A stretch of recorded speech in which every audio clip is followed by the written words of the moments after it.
Well, hello and welcome to Codebase Alpha. This is episode 89.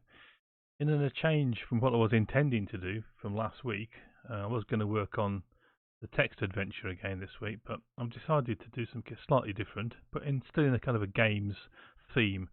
We're going to be looking at a programming language called Haxe. Who's Hasper? Thank you very much for the sub. Have some hype.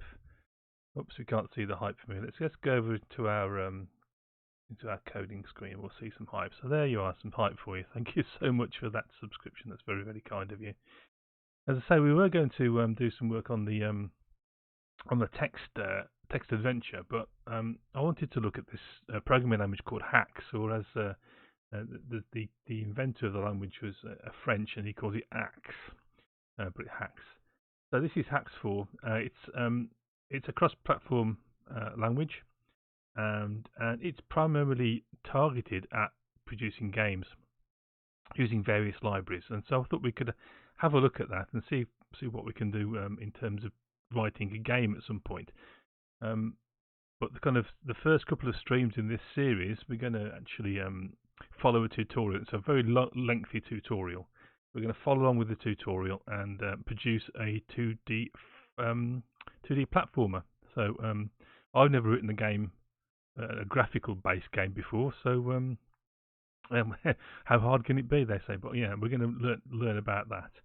So the kind of objective of the first couple of streams is to follow the tutorial to learn about the Haxe programming language itself, and we're going to use a 2D framework called Haxe.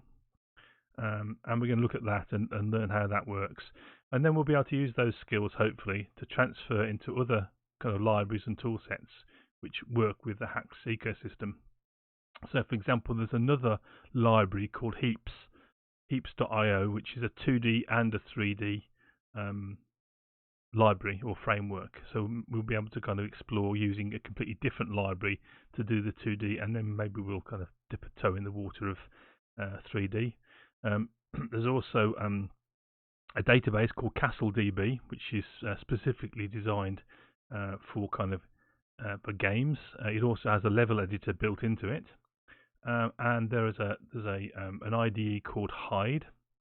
There's a virtual machine called HashLink, and then there's some other 3D tools. There's an add-in for Blender called it's called Armory 3D, and that's Haxe based as well. So it seems quite a thriving ecosystem for this language, although I'm not sure how kind of popular it is out there. But I thought we'd have a look at it and see what it is.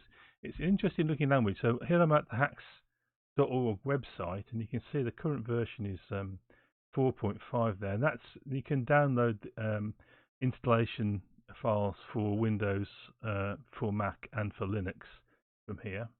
And it says that Haxe is it can build cross-platform applications. Well, most languages these days kind of boast that, but here we're looking at we can target JavaScript, C++, C#, Java, Virtual Machine, Python, Lua, PHP, Flash, and we can also access each platform's native capabilities.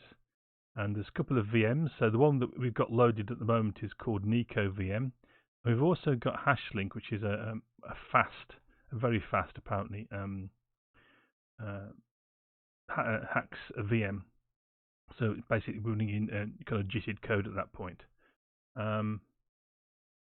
So it looks interesting. There's a kind of an ecosystem of libraries with this HaxeLib package manager. So that's interesting. So there's add-ins for Haxe, which we'll be using today. For the CastleDB database, there's a documentation generator called Docs. There's a whole kind of raft of these things, and it looks quite interesting. If we look at kind of the features of the language, and we'll come across these as we use it, we've got a standard library which is cross-platform. We've got a compiler and interpreter. It uses type inference. We've got algebraic data types. So it's a multi-paradigm programming language. So it's procedural and functional, and you can emphasize one or the other, or just mix them. And we've got pattern matching. What else have we got? Abstract types. we've got string interpolation, we've got macros, and these macros aren't like C++ macros. These are they're a bit black magic looking. I haven't really kind of got to the bottom of what macros can do for us, but I think there's an example in the code that we're going to work on today. We've got opt-in null safety. We can access native language features or native platform features. It's completely open source, so it's interesting. The other piece of technology we're going to use is called Haxe, and this is the 2D kind of library that we're going to be using in this tutorial. Now, whether we'll stick with Haxe in the long term, I don't know. I've still got to work out exactly what my own game is going to be. I have a few ideas, but I need to learn the language and find my way out around this framework and then possibly the Heaps IO framework as well before we can decide. So let's have a bit of music on. So let me know if this music's too loud or too quiet or whatever. We need a bit of music today. There we go. Okay, so in terms of installation, I've already gone ahead and installed all the software we're going to need to follow along in the tutorial. And if we go to the docs here and look at install Haxe, we first need to install the Haxe toolkit itself, which is this download here. To install that, run the installer. That will install the Haxe compiler and also the haxelib package manager, and that's what we're going to use to install the rest of the tool chain that we're going to be using. So, interestingly, the Haxe toolset here originally was based upon OpenFL. So this is going back to the days of Flash. I don't think Flash is very prevalent these days, but OpenFL is a open source project which has grown out of Flash. So we need to install something called Lime, install OpenFL, and then we install Flixel itself, which is the framework which sits on top of those two packages. And run some setups here. So what I'll do is I'll post into chat the setup instructions. So if you do feel inclined to give this a go, that's the kind of that's the link you need to install Haxe. And there's a few other things we do here. And now the recommended IDE for this system is going to be Visual Studio Code, and that has a whole bunch of extensions which we're going to be using as well. So there's Haxe extensions, Lime extension, and OpenFL extension, which is all now built into our code editor, which is really nice. Cheers, everybody. We're not going to be following this tutorial. I've got a much longer tutorial. This is a tutorial which involves creating a top-down kind of dungeon explorer, but we're going to do a platformer. So should we get started and see what we can do? So I'll leave these. What we'll do is go over here to the code manual here, and we've got some reference material here we can actually look at as we go through. If you've got any questions about the language, and let's just drop over to our code, shall we? Okay, minimize that.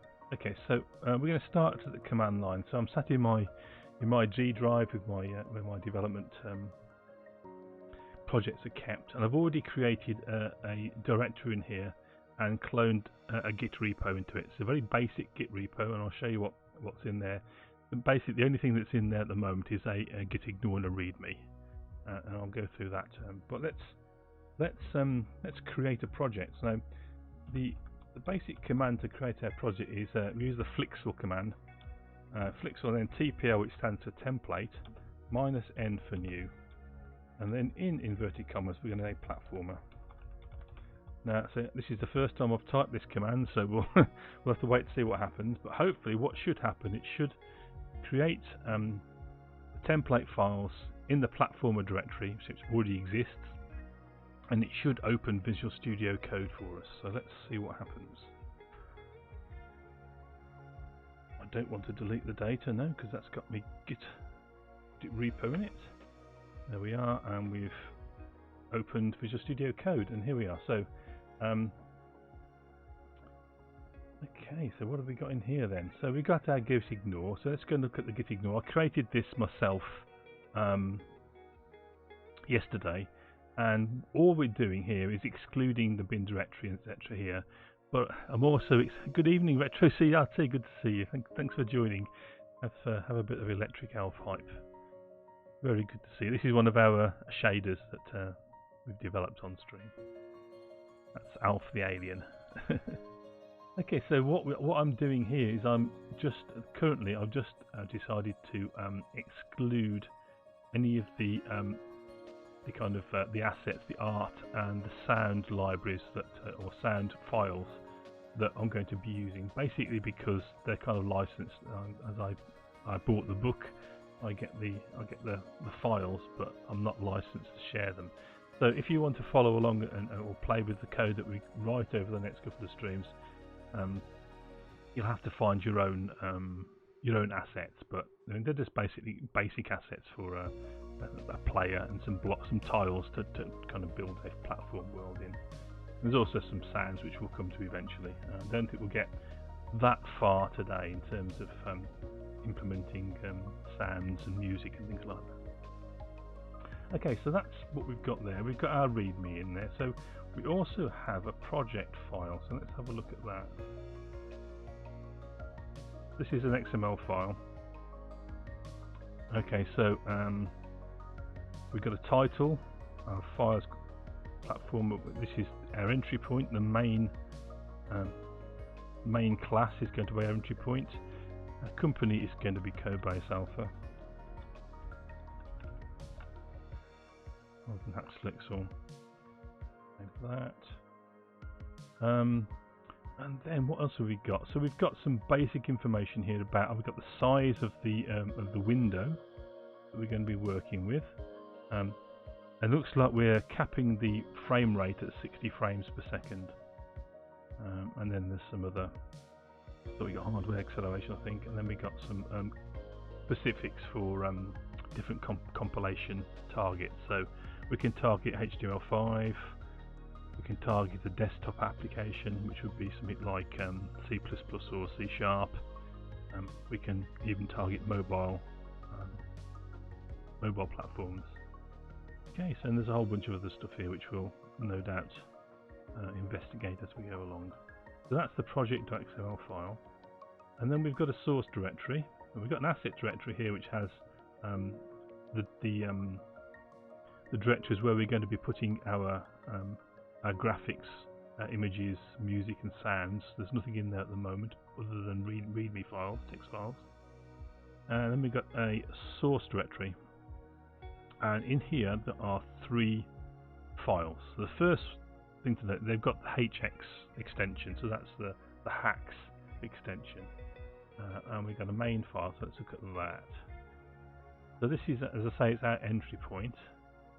And okay, so it looks like we use import to bring in various namespaces. Okay, so and we've got because we've got the Haxe extensions in Visual Studio Code here, we have some nice kind of hover over help, and we've also got code completion, telesense kind of thing. So that's really nice. So we got we're bringing in Flix Game, which is the heart of all Flixel games. So that contains the basic game loop. Okay, and then we've got a sprite. Okay, so there's lots of lovely help text here which we can read. So as you can see from this help here, it talks about action script 3, and I think the Haxe Flixel is very much kind of around the Flash action script kind of derived system. But so we're not actually going to be targeting Flash or OpenFL this evening. We're actually going to be targeting HTML5 as our kind of the platform we're going to run on. But we've got loads of different ones we can. I'll show you that as we go through. Okay, so we've got a public function new. So this is a constructor, and all we're doing is calling the base class and then doing this add child adding the play state, which is this next file here, to our game, and Flix game. So game width, game height, and then the play state. Okay, and then play state itself over here. So play state is, or the Flix state is basically a level or a room or a screen in your game. So there'll be a whole bunch of these for each level. We're going to start off in a very minimal way and just kind of work our little platform game up into a more kind of a complete kind of experience to play. I have to give full disclosure. I've not written a game before. I'm not very good at video games, so we're going to have some very simple levels for the purposes of doing the tutorial. But you know, this is what I want to learn to be able to code a game, a 2D game or a 3D game, depending how far we get. And so this seems like a good way of starting. We've got a nice lengthy tutorial to work through, which should teach us the basics of the language and of the framework, and maybe teach me a bit about game design, game coding, and thinking about the kind of things that gamers want to their games. So let's have a look. So we need to do some changes, I think, in here. So let's think. Okay, so first thing we're going to do is we're going to change the parameters of our game, the height and width of the game. So what it's suggesting is we're going to have a 320 by 180 game window. So let's make that change. We'll save that, and down here under line you can see we're targeting HTML5. So if I try Control Shift B, we should be able to build and run. So let's see what happens. So we're building down here. There we go. So that's our window on our web browser canvas, and we got the Haxe logo came up there. So that's good. So that's worked fine. So we can close that down. Okay, so at least we know we've got a building system. Okay, so let's have a look at our play state. So what we're going to do first is kind of build up a basic level, so we can start to populate it with game objects. We're going to put a player in there, some obstacles. We're going to make all the collision detection and things like that. Okay, so we're going to need some packages to be brought in to do this. So if we look at this class that we've got here, the playstate class, there's two overridden functions. There's a create function and an update function. So we're overriding the functionality that's in the Flix state base class here. The create is called when we create the game object, when we create the state in this case. So this is like our initialization, our setup code. And the update function is going to be called once per frame. So as we saw in the project.html, we seem to be capped here at 60 frames per second. We can change this, and we can actually do it so that it doesn't cap it at all. It runs as fast as it can. But we're going to leave it capped at 60 frames a second. Where are we? Play state. And so this function update is going to be called once every frame, so 60 frames per second. We have an elapsed parameter here which is being passed in, and this is the amount of time that elapsed to run the previous frame. So in theory, in an ideal world, if we were running exactly 60 frames a second, elapsed would always be 1/60th of a second. Obviously, if you had a machine which couldn't run your game at 60 frames a second but it was running slower, then the elapsed will be slightly longer. And what that enables us to do, if we multiply values by elapsed, we can make sure that, say for example, if we wanted a sprite to move across the screen 100 pixels every frame, if we multiply that 100 pixels per second rather, multiplying by elapsed would mean no matter how fast or slow your machine was, that you'd always get 100 pixels of movement in 1 second. So that's what we're going to use elapsed for. So we'll see how that actually works out. Okay, so I'm just checking out the tutorial here. So we need to import a bunch of packages. Let's just see if we get any help in terms of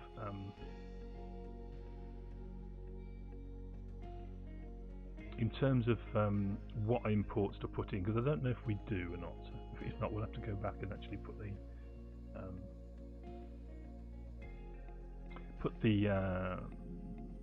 the imports in by hand by referencing the book. And guess what we'll do is we'll learn along the way what imports to use. So we're going to create a basic map. So let's import. So we're going to import a map. So this is Flixel, not tile, not a Flixel, Flix tile map. So this is the class which is going to handle tile maps, and we also need to import Flixel Flix object. The Flix object is the kind of I think Flix Basic is the root class in the type system, but I think Flix object is one up from there. So Flix object would extend Flix Basic. So let's have some variables. So in our class, we're going to start off doing a lot of this by hand. Designing the kind of map by hand, but we'll quickly move to a level editor. So we've got one of those. So we're going to create a variable. This is going to be a variable which is private to the class. So private access modifier is default. This is going to be called map, and it's going to be of type Flix tile map. So that's how we define a variable, a private variable in this case, and its type. We're next going to have a player sprite. So var player of type Flux sprite. Okay, and then we're going to have an array of map data. So this is just a temporary thing. We can say we're going to use a level editor eventually, but we'll go to a variable which is map data, and this is going to be an array, and it's going to be array of ints. So this is very similar to C# in its kind of syntax. So it being similar to C# is an advantage for me. It's also going to be a disadvantage, I think, because because it's going to be so similar to C#, I'm going to make wrong assumptions about syntax. So let's give it a go anyway. Okay, so we're going to have an array of values. So what I'm going to do is I'm going to pop zeros in initially.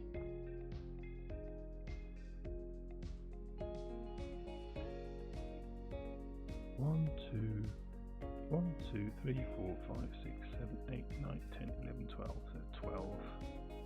So we're going to have 16 by 16 tiles to make our map. So this should make us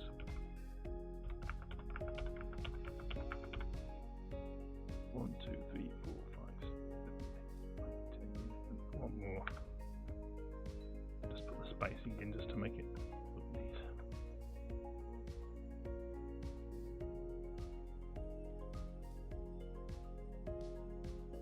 So this is going to be our our level. At the moment it's just all zeros, and that will mean it's eventually when we kind of tie it to a tile set, it means the whole map will be made up of tile 0. So we need to have some contrast to that, don't we? So let's start kind of putting in some actual terrain that we can run our character around on. So let's have a barrier that runs the whole height of the level. So that's so you can't run off the left-hand edge of our map. And then out here, what we're going to do is we're going to have a bit of platform that sticks out like that. And then perhaps we're going to have some ground down here. So we don't want to be doing this when we're really kind of building our game, but this is just to get us started. And then we're going to want to have, not to be able to leave our mini level. So let's build a wall down here. And then what we'll have, I don't know. Let's have land that comes out this time, platform that comes out this way.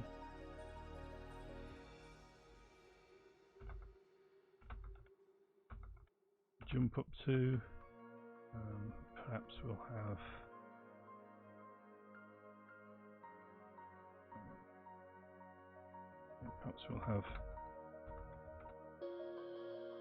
something like this. Fill this lot in. So it doesn't really matter, but let's just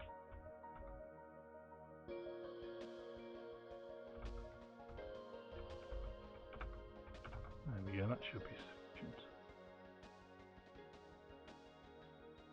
So we've got an underline here saying that Flux Sprite is unknown. So we've got a quick fix option here. Let's see if we can, what's that? Control plus dot. The control dot.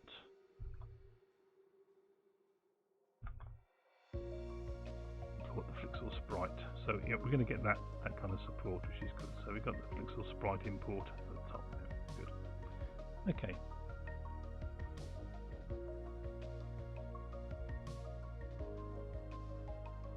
So we need to have some graphics, some tiles that match up with these zeros and ones. So I've got over on my C drive, I've got a bunch of assets. So let's have a look. We've got images here, and I think this tiles.png is what we want. Let's grab that. And we're going to copy that across.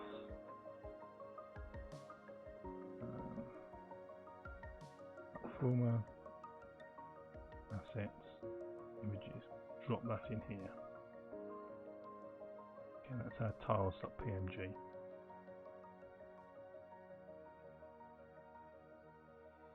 Let's have a look at what's in here. So let's make it a bit bigger. Okay, so you can see that we've got this is tile 0 and it's like a solid block, and then we've got tile 1, which is a land surface. So that's going to make up our level, just those two tiles.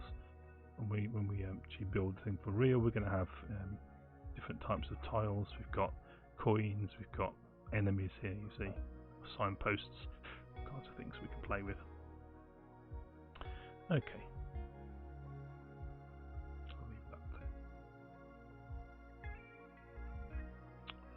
Right, so we've got another file here, assetpaths.hx. This is one of these things which is a macro, I think.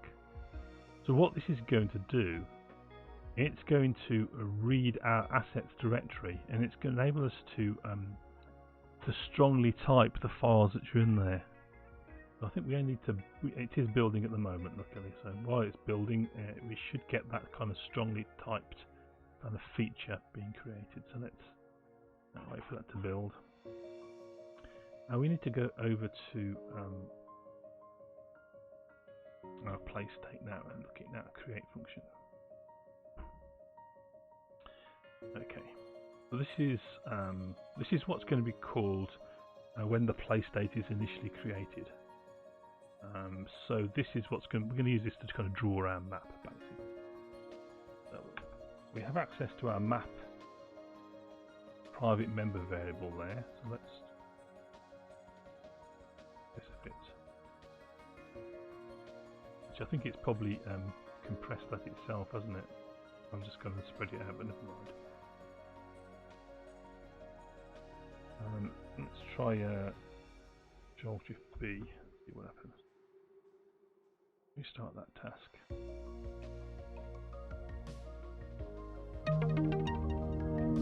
so that's still working okay. No errors. Right, and our funny underline's gone away, and it has reformatted our code into this compressed form, which is fine. We'll follow that ourselves from now on. Okay, so let's take a map, and we're going to create a new Flix map, Flix tile map. Rumbling Geek, welcome to the stream. Thank you so much for the subscription. Have some hype. We're delving into the murky waters of developing a 2D platformer game using a programming language called Haxe and using a library called Haxe Flixel. So this is an interesting kind of time for me. So we'll see how we get on with it. Okay, so we're creating this tile map. Okay, and we want to load that map from the array. And we've got our array here, which is our map data array. So let's get to map, and then we should have a load map from 2D array. I think we just need from array. It's not a 2D, it's a one-dimensional array we've created. And this is going to read map data. So we need to give it some more information other than that. So that's our array of ints. What's next? We need the width in tiles. So how wide is it going to be? Well, it's going to be interesting. Let me just check something, because I've done a 12 by 12, and it's telling me to do a 20 by 12 matrix here. So let's fill the rest of these things. So the width in tiles is going to be 12 high, which is what we've got. The start. So it wants the what's next? The tile itself, auto tile. So the base tile. And this is going to be our. We use asset paths.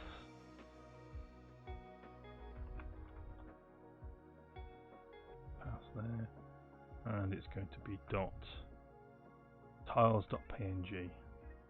So you can see how that macro has kind of given us a strongly typed file, which basically points at our PNG file. What that means is that at compile time, we're making sure that the files match.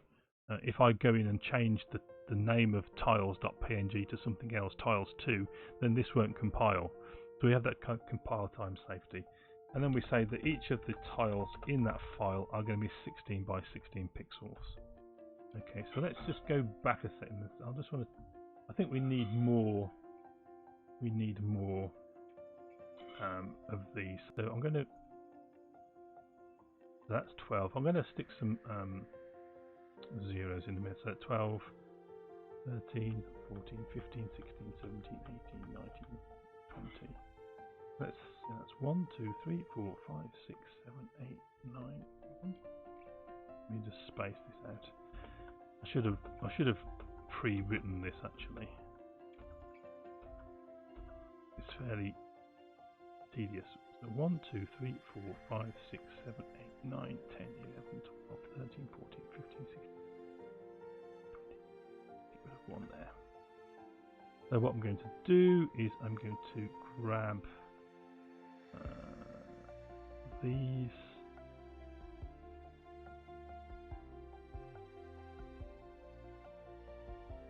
I'm just going to pop them in there.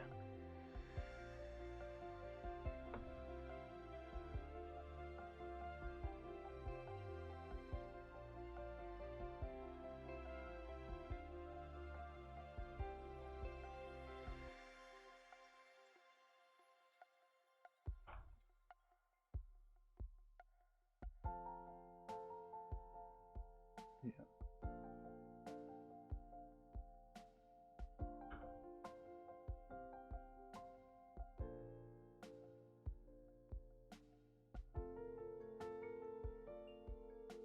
Oops.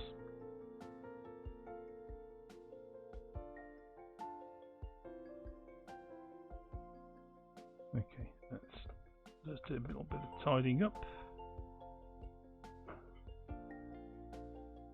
1, 2, 3, 4, 5, 6, 9, 10, 12. So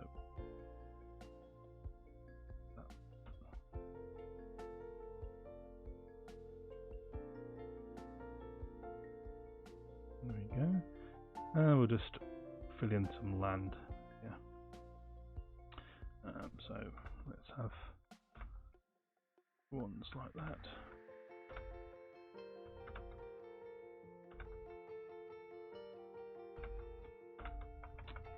It's always, I don't like to kind of read these things beforehand. I want to kind of discover the tutorial at the same time as everyone else does, but in this case I probably should have counted up the number of elements in this array beforehand.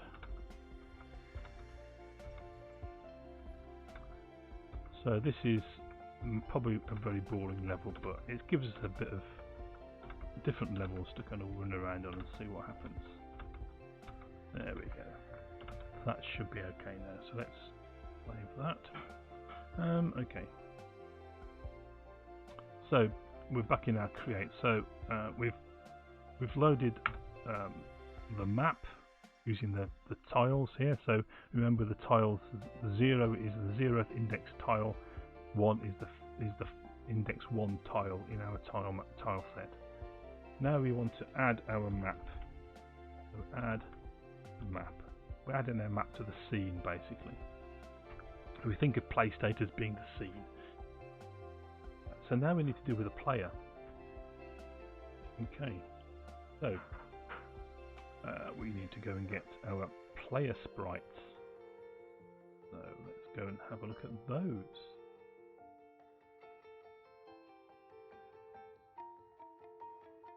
So here's our player sprites. Go and grab that. I think that's the one we want. So what's it say?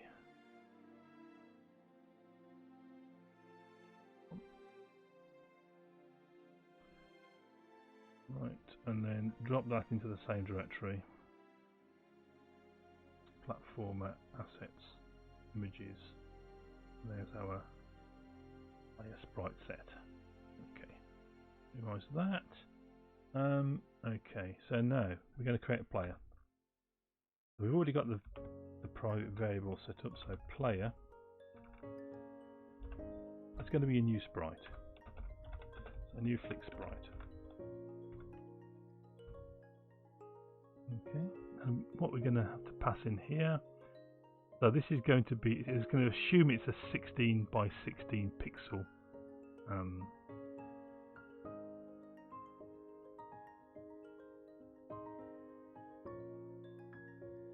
Oh, okay. So this is the.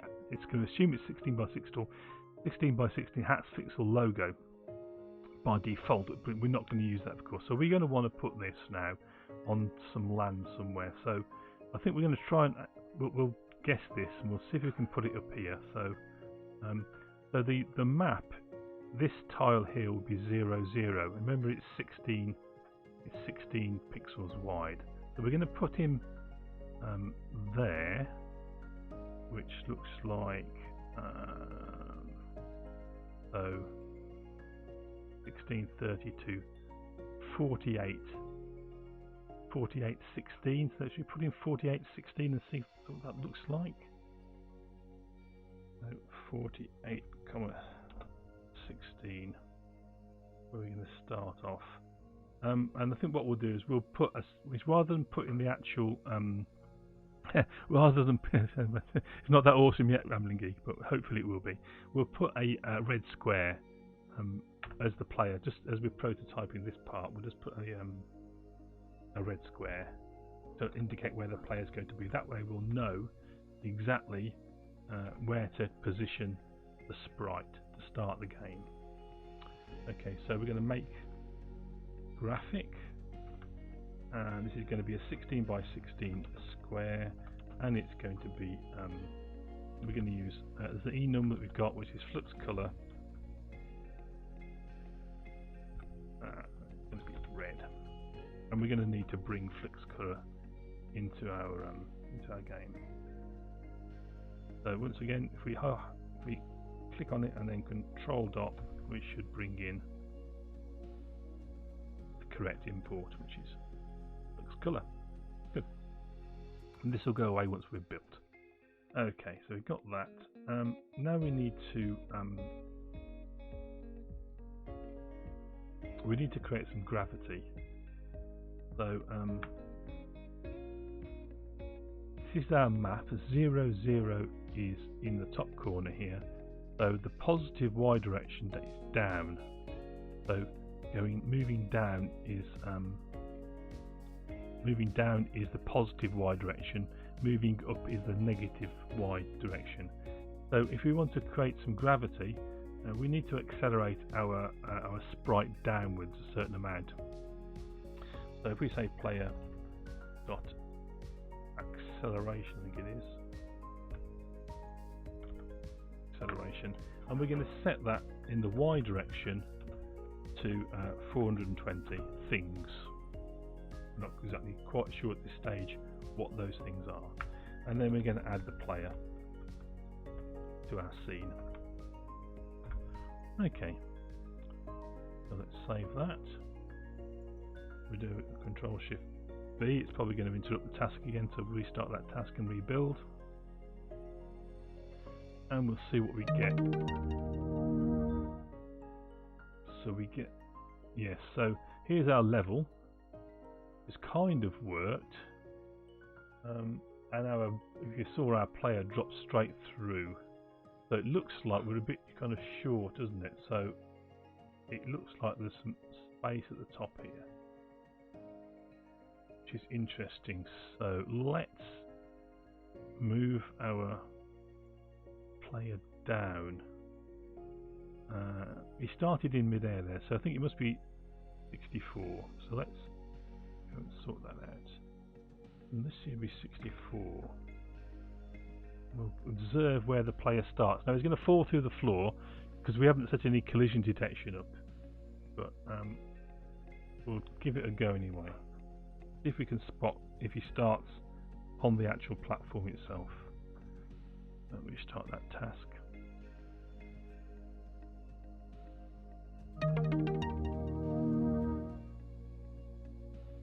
It kind of started in the right place. Well, yeah. Okay.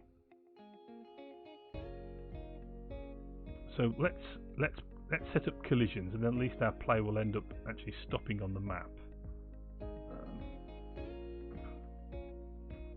Right. Okay. So in order to set up collision detection, we need to actually just check for collisions every frame. Now there is a set of kind of global constants and global variables and global functions which live in the FlixG namespace, and one of those is collision or collide. And basically what we're going to say, we want the map and the player to collide. Now we got FlixG in space. I look what we have. Let's give it a go and see if we've got that in our we need to import that as well. So once again, control dot, import that namespace, save, and let's do control shift B again.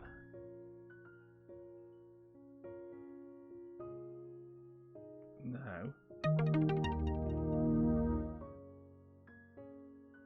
a player does drop.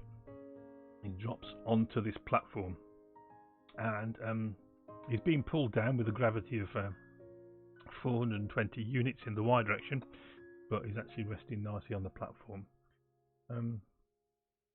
Okay, so we're going to be able to move our player around, aren't we? So let's look at how we're going to kind of move the player around. So let's create a function to do movement. This is going to be a private function, and we're going to call it movePlayer. So now this is where I have a slight problem, being a C# programmer. Is starting off my method names with a lowercase letter, but this is the convention in Haxe, so that's what we're going to do. Okay, so what we need to do when we move the player, we need to assume the player's at rest to begin with. So let's set the player's velocity in the x direction to be 0 initially. So we say player.velocity.x is going to be 0 to begin with, and then we want to get some keyboard input. So left arrow and right arrow should move our little kind of player, the red square, to the left or right. Now, when you remember that we're going to be calling this in the update method up here. An update's called 60 times a second. So there are a number of ways of detecting key presses. Is the key pressed and is being held down? Has the key just this frame been pressed, or has the key just this frame been released? In this case, if we hold the arrow key down, we want to keep moving the player. So is the key currently pressed is what we're interested in.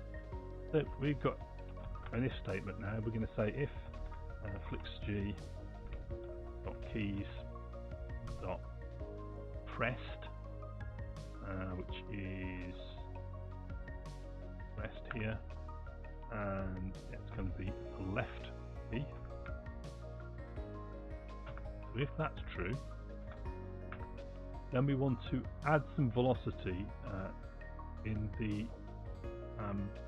the negative y direction, negative x direction. So remember, if we're sat here, this moving to the left is moving to smaller values of x. That's the negative x direction, and moving to the right is moving to greater values of x. So that's the positive x direction.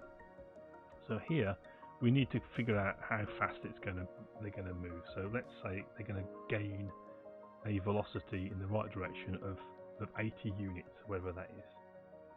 So let's say that player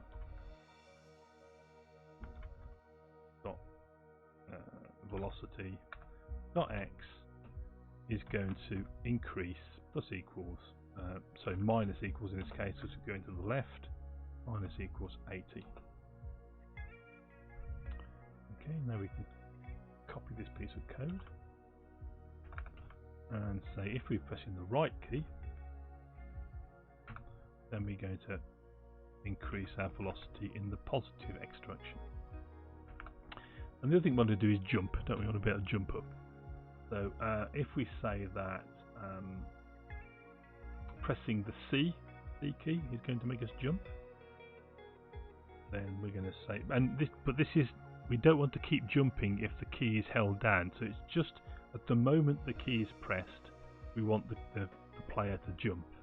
So this is the case where we don't use pressed, we use just pressed. So g.keys just pressed. So this is only true for one frame, on the exact frame when the key was depressed. So if that happens, and it's the C key, Now, if the player is in mid-air and we press the C key, we don't want them to do a double jump. Although that may be double jumping may be a feature that we could add. In fact, we don't want to start off with that. So we want to make sure that we only make the player jump if they're when you press that C, they're actually on the floor, they're on a surface, a solid surface. So we can do that. So we have a is touching function. So we say player is touching, and in there we need to pass in a direction. Okay, so the directions are things like these are what they call the collision flags. So left or floor. So if they're touching the floor is what we want. So this is going to be so the direction. It's an int, but we can also use on Flux object.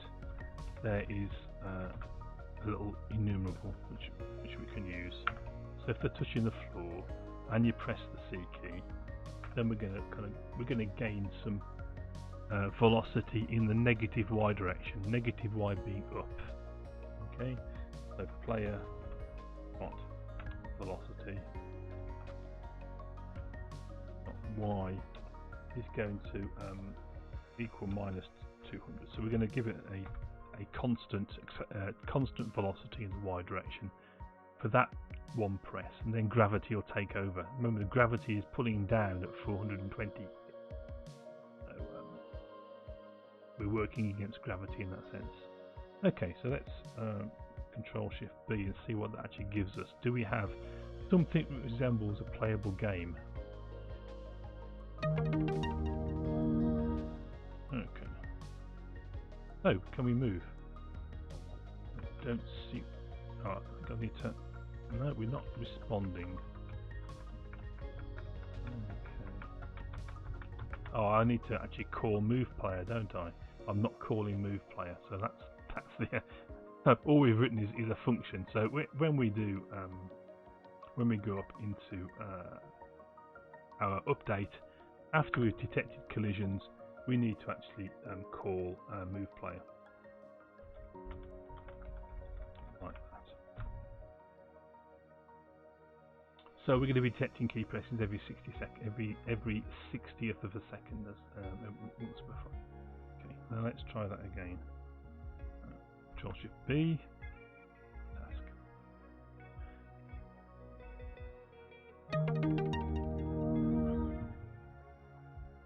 So our little red box has dropped onto its platform and it moves. So we should be able to now move here, and if I press C, in fact if I kind of take a running jump, we've moved. So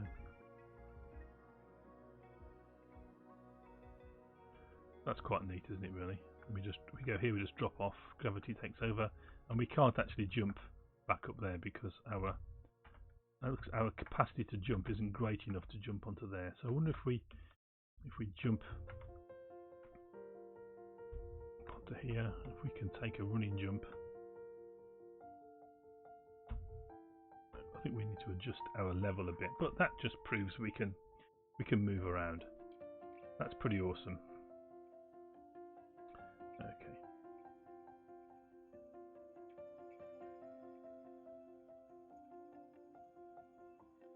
Okay, so it seems we've got a debugger that we can use. So let's just run that again and see if we can bring up the debugger. So what's it say here? It says should be able to press F2 to bring up a debugger, but it doesn't bring it up. What it then says is that if it doesn't show the debugger, then we can delete a line out of the project file. Okay, we'll comment it out rather than delete it, I think. Let's have a look at the project file. Okay, so it's this debug line here. So let's just comment that out.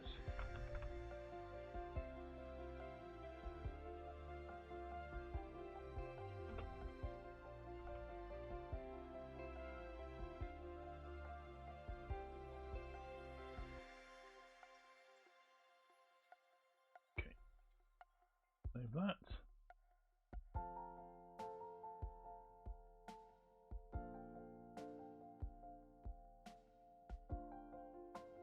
Right, that's well, I'm doing Control B, Control Shift B. I don't seem to be getting very good mileage out of my headphones. Just a second, let's go to. That's better. I thought there was something odd about things going on there. Okay, let's restart that task.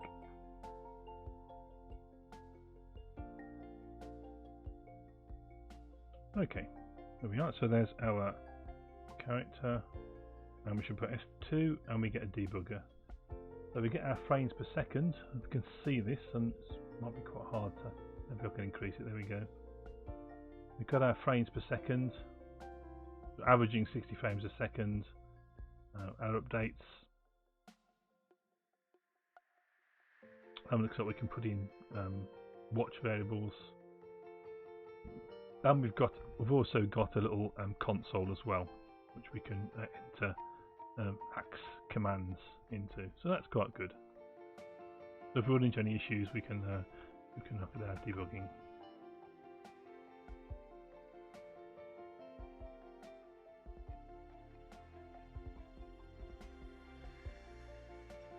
So that's quite neat. Okay. So we know we're able to debug anytime we want. Okay. Right, so we've got a lot of. So our play state class here is doing more than one thing. It's, as well as looking after the actual scene and drawing the map, it's actually also looking after our player. So I think we probably need to have a separate class to maintain our player. So let's create a new file. We'll call it player.hx. In here we're going to build all the code for our player. So let's start the basics off. So we've got a class player that's going to extend a sprite, so FLX sprite, and inside there's going to be a constructor, so a public function. And the constructor's called new, and all we're going to do in our constructor for the moment is called superclass is constructor, and then we're going to have an update. So we're going to override the sprites update function. This is going to be called update, and it's going to take an elapsed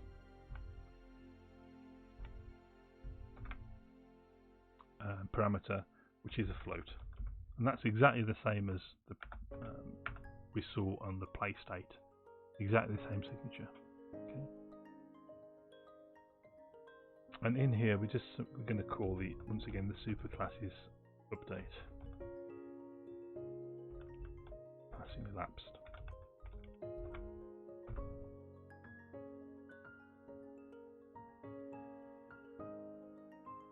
So extends we want there. And once again we're going to want to import the sprite. So what's wrong here?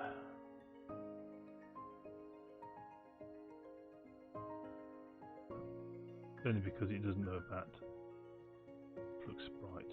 There we go. It's happy now. So I find Visual Studio Code a little bit difficult to get used to once you've been working completely in Visual Studio, full Visual Studio, but we'll get used to it. Okay.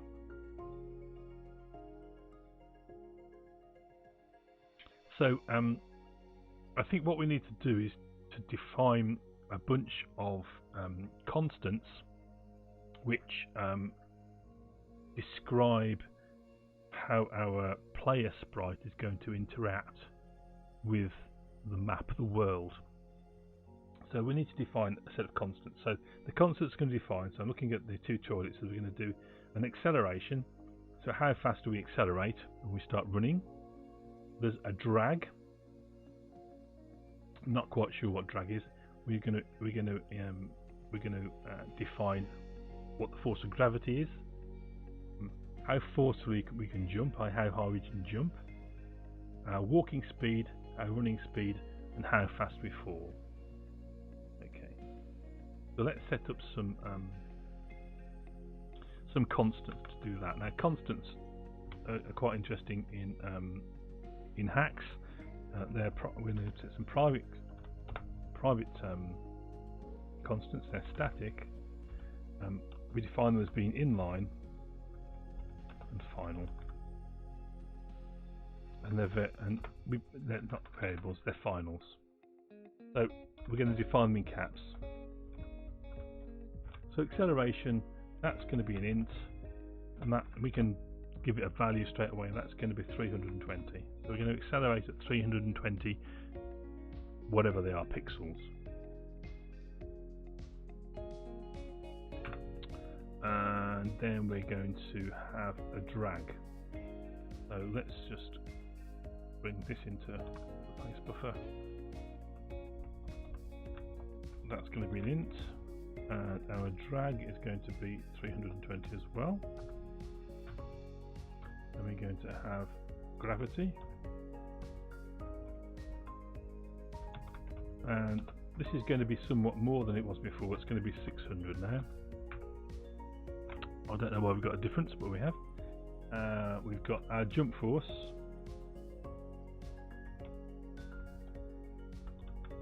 which is also an int, and that's going to be 200 as it was before.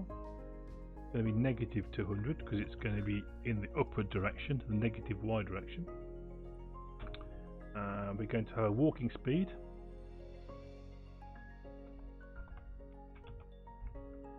which will be 80 as it was before. We're going to have a run speed,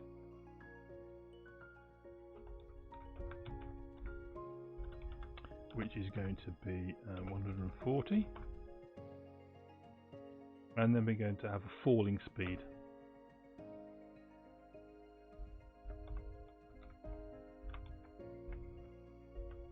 when we fall off cliffs, and that's going to be 300.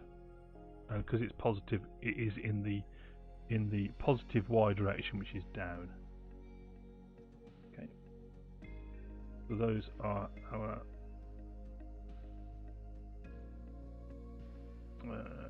need a capital I there. These need to be defined as ints as well.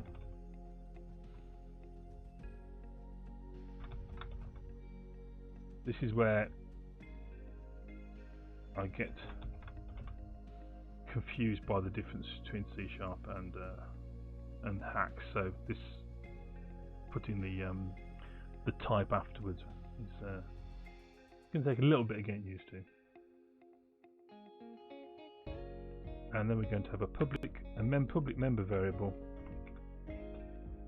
public var, and its current direction. It's also an int, and that is going to be 1. So I think it's what we're going to say is that a direction of 1 is going to be going to the right, and a direction of -1 is going to be going to the left. So we're going to set it up initially as moving to the right, the default. Okay.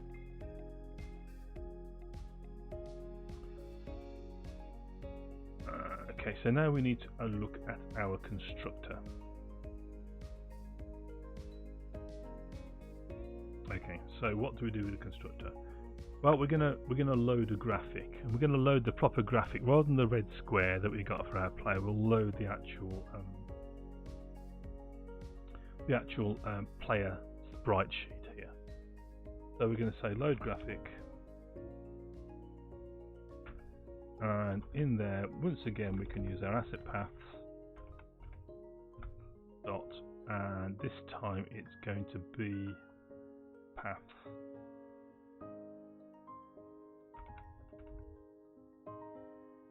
and we should have a player.png. We do. I really like the way it kind of strongly types files. Pretty cool. Okay, what else can we have in here? So is it animated? True or false? Well, we're gonna have an animated player sprite, so we're going to set that to true. We are going to animate, and then we want the height and width in pixels of the sprite. So that's 16 by 16. Okay, so now we need to define what our animations are going to be. So let's go and have a look at the sprite briefly. Let's make this bigger. Okay, so we've got kind of walking and running, and we've got a falling type pose, and we've got a sliding, kind of skidding along. So if we kind of running along and then we change direction, we'll skid for a while. That'll be our drag before we change direction. So we've got a bunch of kind of tiles which correspond to our animations. So what we're going to do now is define those animations. So we say animation, and we're going to add an animation. And the first thing we need to do is give it a name, the animation a name, which is just a pure string. So we're going to say, okay, our walk animation.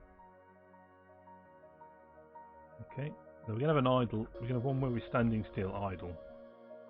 And that's going to be, so we need to give it an array now. Okay, and it's going to be the 0th frame, the 0th sprite on the sprite sheet is going to be just standing still.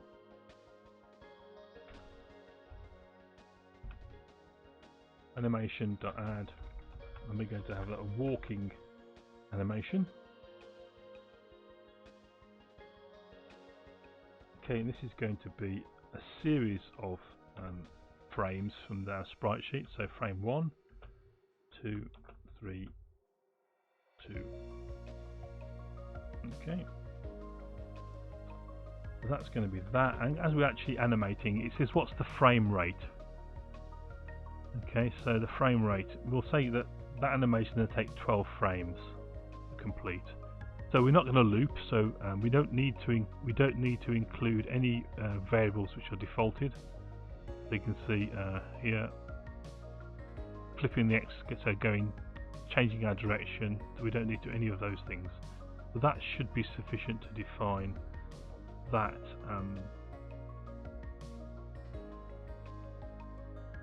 That animation. So now next one, animation, add. This is relatively straightforward, so I'm quite impressed so far. We seem to have achieved quite a lot with not many lines of code, which is probably a testament to Haxe, the actual framework underlying the Haxe language that we're using at the moment. It seems very straightforward. So now we're going to have a skid animation, and that is going to simply be animation frame number 4. Animation to add, and then we're going to have the jump. And that's going to be 5.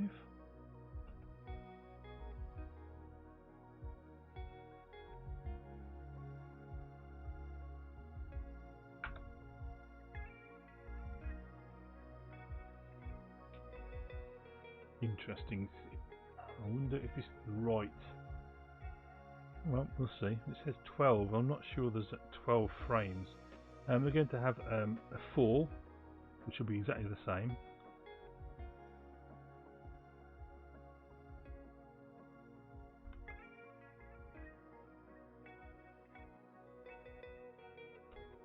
And then there's a dead animation. And it says 12.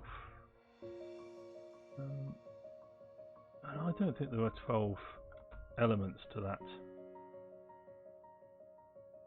So that's interesting. So it could be that I don't have the right sprite sheet there. So there's 1, 2, 3, 4, 5, 6, 7. You see, that's 6 total there.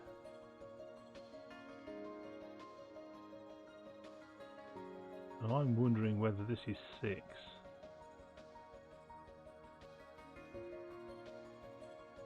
Well, we'll find out, won't we? We probably won't see the dead one just yet, because I don't think we can be killed currently. Okay. Right.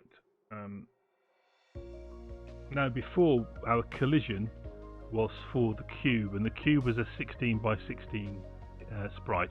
Cody Beer, welcome to the stream. Good to see you. Have some electric elf hype. Nice to see you. So we've got a 16 by 16 sprite. So the whole of that kind of that square, that red square we had, was what was colliding with the walls and the floor. But our sprite now is somewhat slimmer than that. If we have a look at this, you can see it's taller than it is wide. So we don't want to have the full 16 pixel square collision. We want like 12 high and 8 wide, something like that.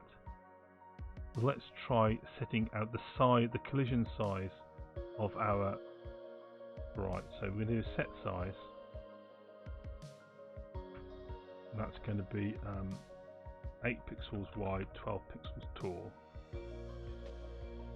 And we're going to kind of let's do an offset, and so I'm not exactly sure what this is. So offset, let's see what it is. So offset controls the position of the sprite's hitbox.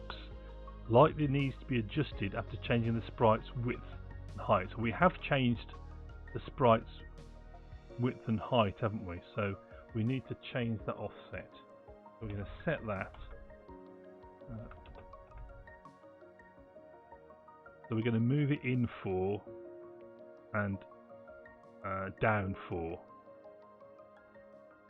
That sounds about right, yeah. Okay.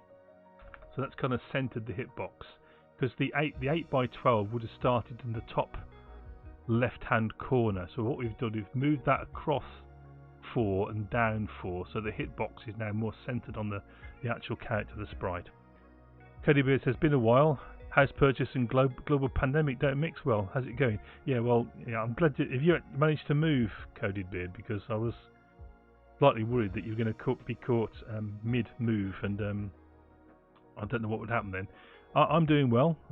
I managed to avoid the dreaded COVID so far, though my son hasn't, but he doesn't live with us, so we're not directly kind of affected by the fact he's caught it, but he is currently self-isolated and he should be able to come out of self-isolation sometime this week. So luckily he hasn't had it too bad.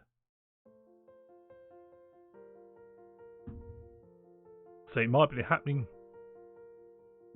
next week. Wow, Fuel Stable, welcome to the stream as well. Have some electric elf.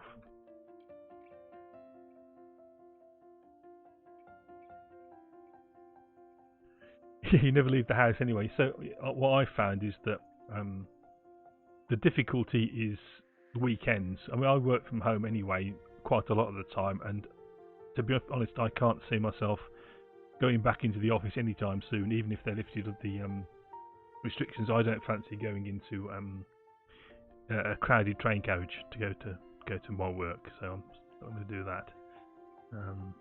So yeah, but other than that, it's business as usual, apart from, only one person allowed to go to the shops. So I'm doing shopping duties and things like that. Fuel Stable, trying to develop some new cool shader effects. Going so-so. Well, looking at the effects you've had, look fantastic. I couldn't join you yesterday. I would have joined in with your hangout yesterday, but I couldn't make it. But it looked very exciting what you were doing. I think you're doing a great job.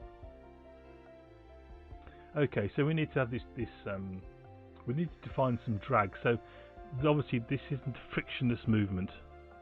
So the drag of our sprite is going to in the X direction. So it's obviously it's drag due to friction of the ground.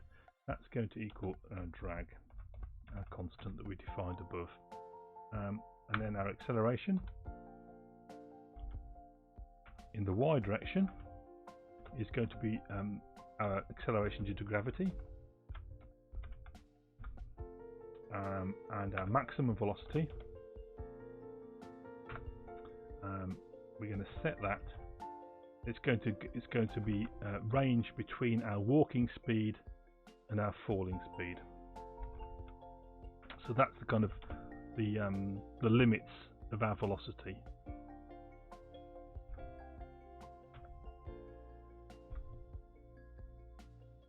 Okay.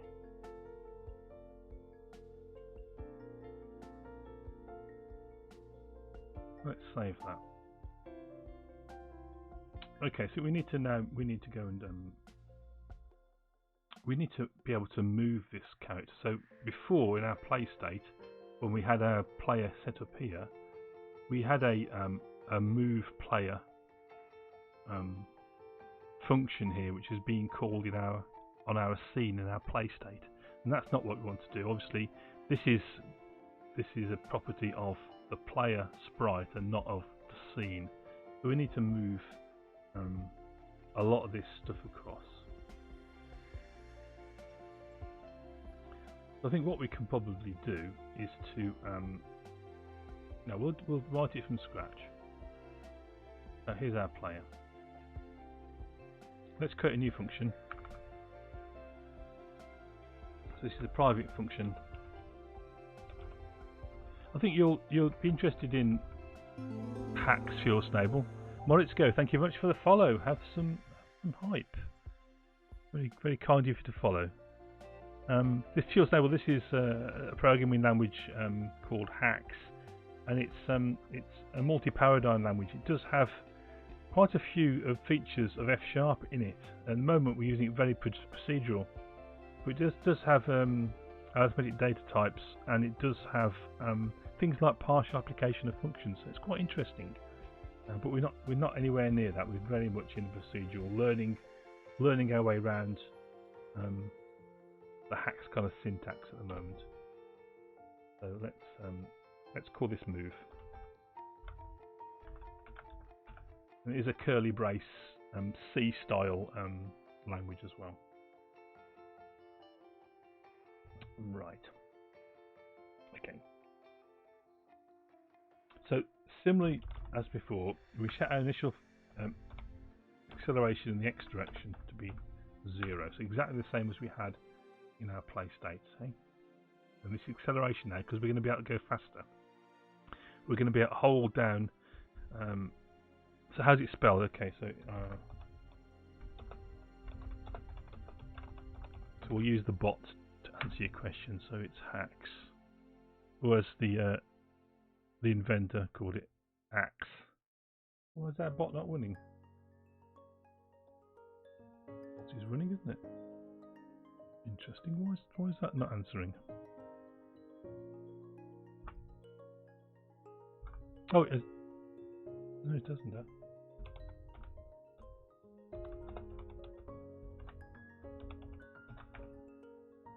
Interesting. Let's stop the bot and restart the bot.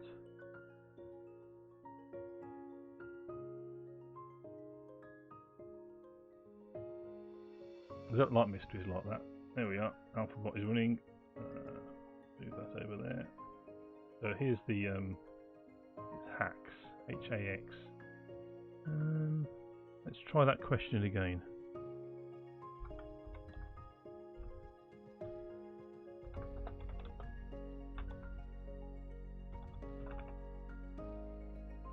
There we are. So it's answered this time. That's a bit of information about it. So it's a multi-platform, cross-platform, multi-targeted, multi-paradigm games programming language. But it looks like pretty much a general-purpose programming language to me. I think you can probably do quite a few interesting things in it.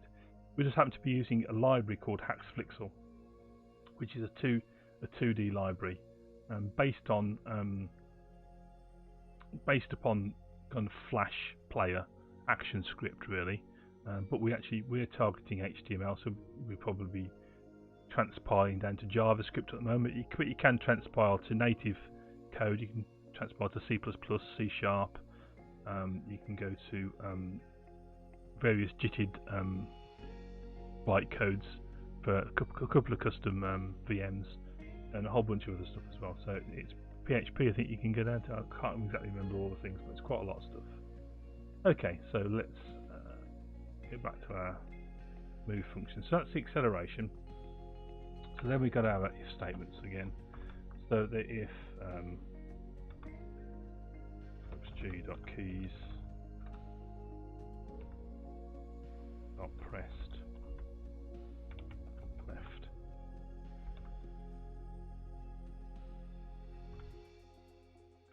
If you're pressing the left key, if I save this, it's going to complain we haven't got that in there. So control dot import that import. Okay, I think it likes its braces different to how I like them. I'm going to insist it changes them. I think it'll change them back, but never mind. I want to write them like that. So if that is being pressed, so this is going to the left. So remember, if we're going to the left, that's the negative x direction. So we're going to just flip the xy coordinates of our sprite. So if we just say flip x is true, what we've done is changed the positive x direction to the negative x direction with relation to the it uses void pure stable, so it's not quite up to F# standards. Everything is an expression though, which is quite interesting. It's got pattern matching, and it's got interesting use of enums to represent the it's a bit like options in F#. It's quite interesting, but so we're not really using any of those features yet. We'll flip the direction ourselves. The direction will be -1 now, so we know we're going in the -1 direction. And we're going to set that acceleration. And the x direction is going to be minus equals our acceleration, our constant of acceleration.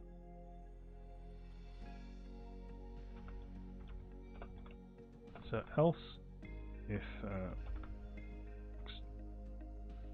g.keys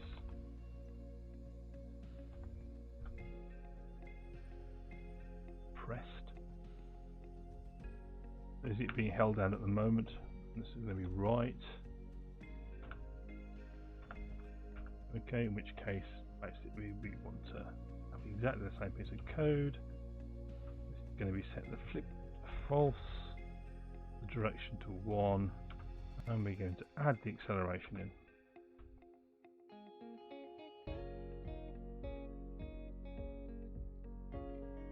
Okay.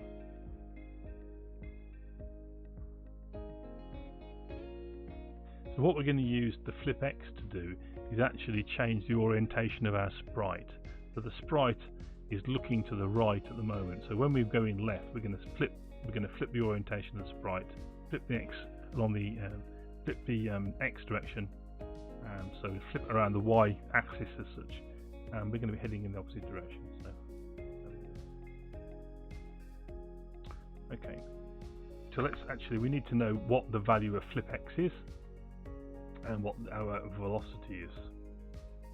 So we don't want to change the way we're facing if we're actually in midair. And we know we're in midair, we are jumping, if our velocity in the y direction is 0. So if we have no y velocity, we must be on the floor. So we'll say if velocity at y is 0, then we're able to change directions. And we're also able to jump. So we can only jump from if we're not in midair and we're touching the floor. So this is very similar to what we had over here. Let's just grab that piece of that if statement. Save me writing it again. We'll say that. If we've only just pressed this frame, the C key, and we're touching the floor, then we want to apply our jump force to our y velocity. So velocity dot y is going to require jump force.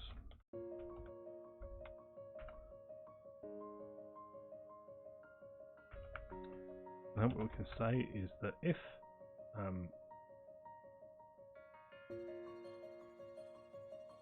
so we want to be able to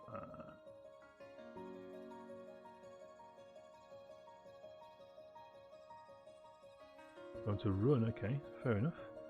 So xg keys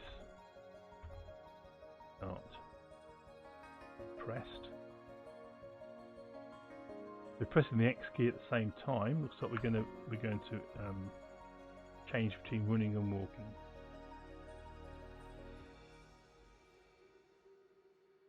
No, it's pressed, just pressed. So I'm just looking at the tutorial out the corner of my eye there. Okay, so if that's the case, our max velocity in the X direction is going to be our walking speed.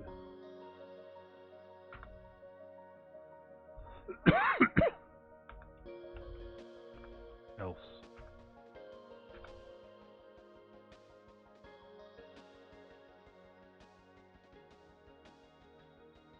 Well, it's going to be our run speed, so X is going to be our run button. Okay. Otherwise, if we're not pressing the X key as we move, then we're going to our max velocity in the X direction is going to equal our walk speed. Okay. That's our move function. We don't need player.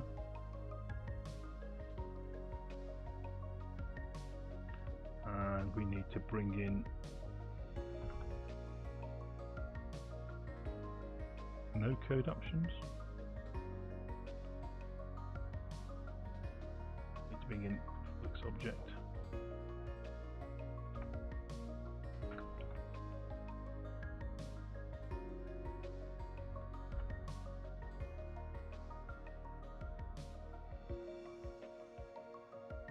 Happy now? Okay. Right, so the only thing we need to do now is in our update we need to call move. Okay. Right. So now we can come in here and we can remove a bunch of code. So we no longer need to have a move player function in here. We don't need to call move player because we're going to call that on the sprite that represents the player.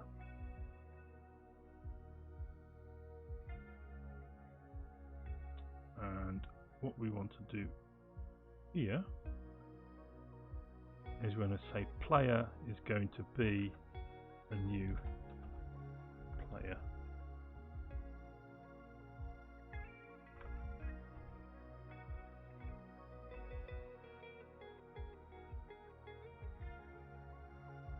And we're passing 64 and 16, which is the start location.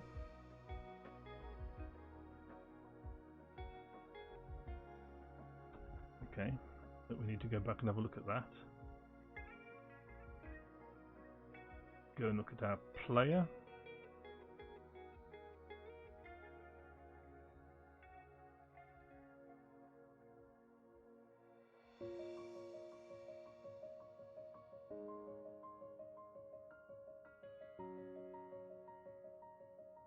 So I think it. Okay, now new. We need to be able to pass the X and Y directions in.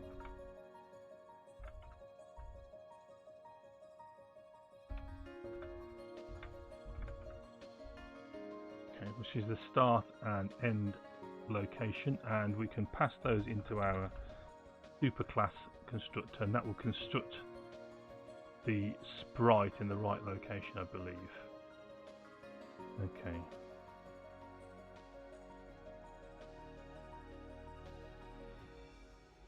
And then we add the player. So 6416 may not be the exact location. So we'll just run the program and see what happens. So let's do a Control Shift dot. Fuel Stable. Here is something that don't make sense to me with Hex. If everything is expression, how can it work with void? Yes, well, yeah. Who knows how it's working under the covers, Fuel Stable.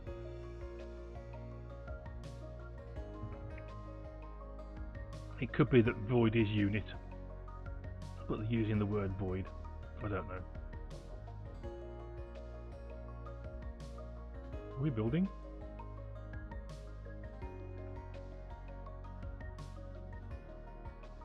Let's see what happens now. There we go. Okay, so that's a little character. You just change direction. We should be able to jump. Can we run if we press? Yeah, we do speed up. So that's acceleration there, is me pressing the X key. So I'm going to start here, and then I'm going to press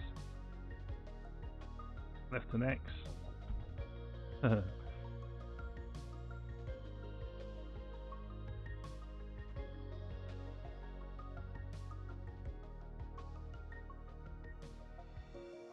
Let's go this direction and change. We don't seem to me to be doing the animations. So the animations aren't doing anything. So we haven't called any animations yet. I think that's the thing. So our sprite is simply the default sprite, and it's flipping between the two directions. Okay, so I think we need to set up now those animations. We've got all the code in there to actually animate the player. So we've got this set selection of animations, and we're a bit dubious about this last one because there aren't 13 images in that file. Okay.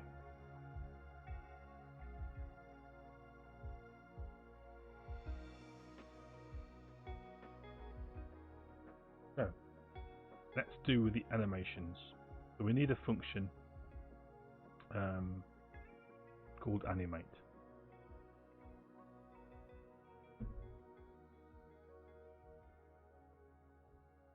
Okay, so we've got a move function, now we need an animate function. What here? The private function animate. Okay.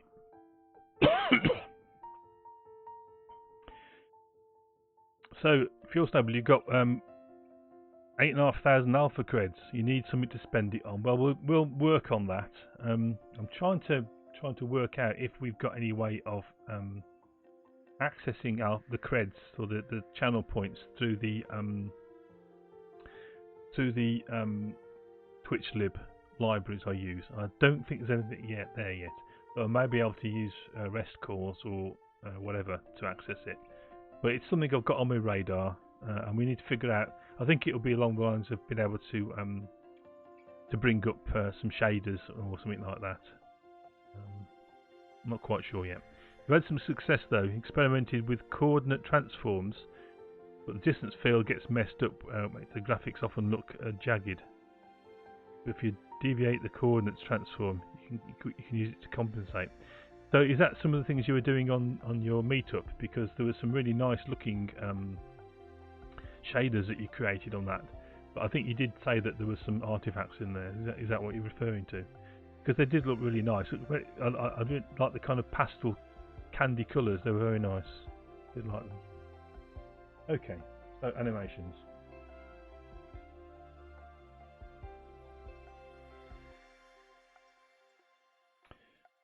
So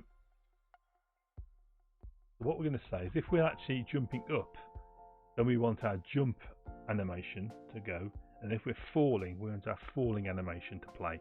Those animations are single frames, so that's fine, just mean with the sprite changes. The one where we've got kind of the walking is is where we have actual multiple frames of animation. So we're keeping it nice and simple. So we're going to say if our velocity in the y direction is less than 0, we're actually on the way up.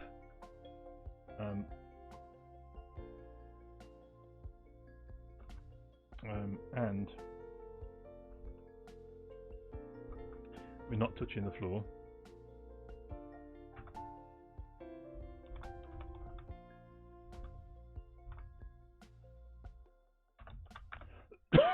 Pardon me. Then we're going to play our jump animation. So we call animation .play, and we just pass in currently a magic string or jump, and we'll resolve all these magic strings at some point when we do some refactoring.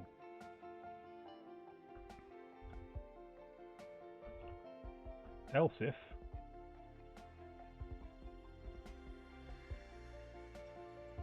our velocity in the y direction is greater than 0, i.e. we're currently plummeting or flying exactly the same way as bricks don't, then we're going to play our fall animation.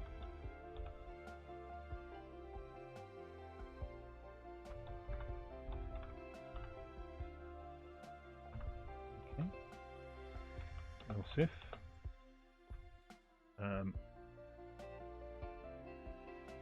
if we're standing still, we want our idle pose.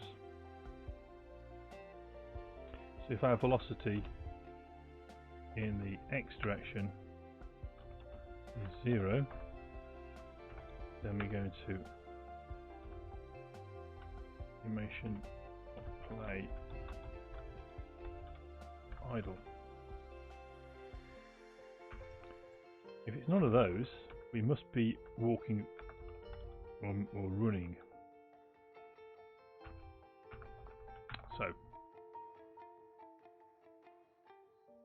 So now we want to, when we want to skid. If we're changing direction, we want to do that skid maneuver and then move in the opposite direction. Otherwise, we're just walking along. So here we're going to say if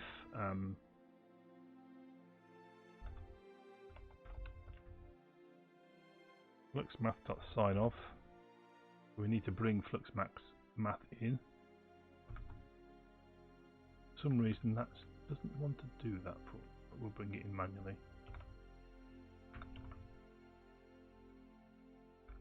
We're going to look at the sign of our direction, of our acceleration, or our velocity. Fluxmath.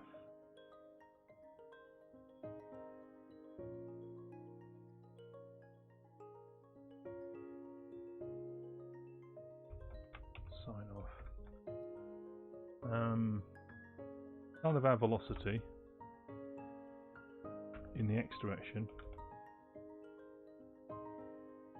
is not the same as sign of our direction. So our direction, remember, is 1 or -1. If our velocity, if we've changed direction but our velocity is still positive, then we need to do our skid, and same and vice versa. So fluxmath dot sign of direction. Then we're going to animation dot play skid. Otherwise, we're just walking along, or running, of course, but same sprite is being used for running and walking. So animation dot play dot, brackets walk. My typing has not been too bad today, I'm surprised. Okay, that's probably the famous last words. So as well as now moving, we want to animate as well.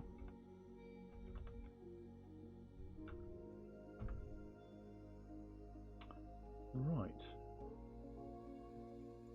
So let's try again.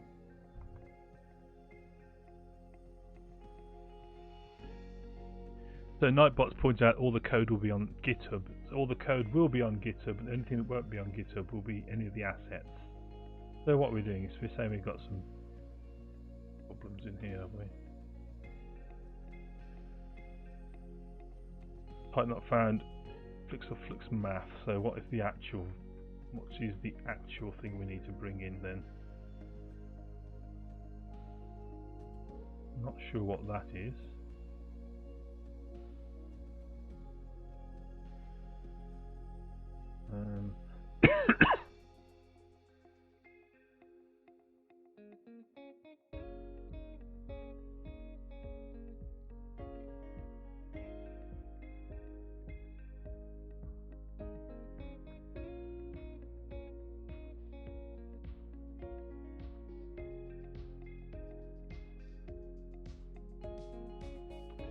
Flux or math dot flux math.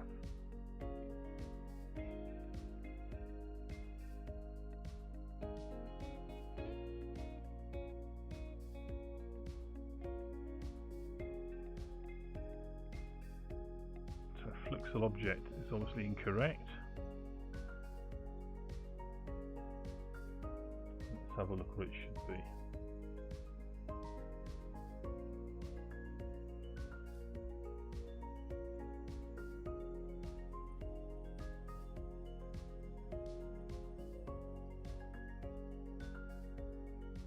I'm sure that's the correct thing. We don't need that anymore.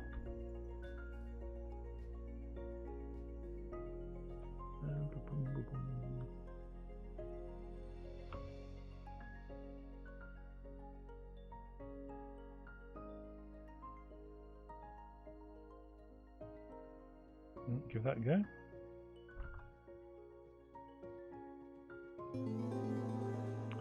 Mr. Hello, thank you very much for the follow. Very kind of you. Have some Electric Elf shader hype.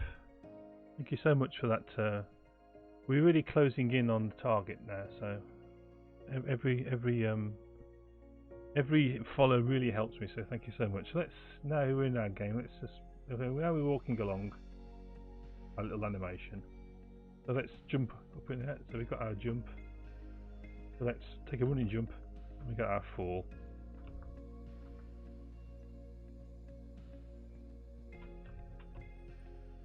Now let's run and jump. We still can't jump up there because I made it too high.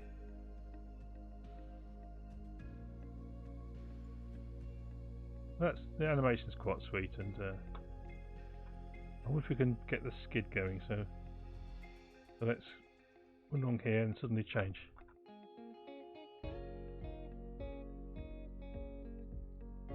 Yeah, we do a skid there.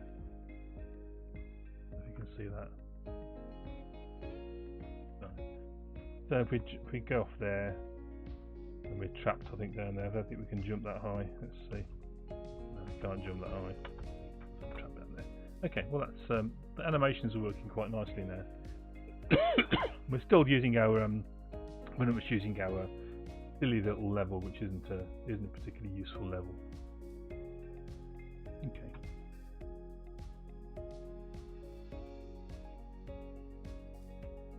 So perhaps we should try and make a level, at least a test level. Let's give it a go. So I've got a level editor here called Tiled. Pardon me. We can have a go with this. Let's type a new map.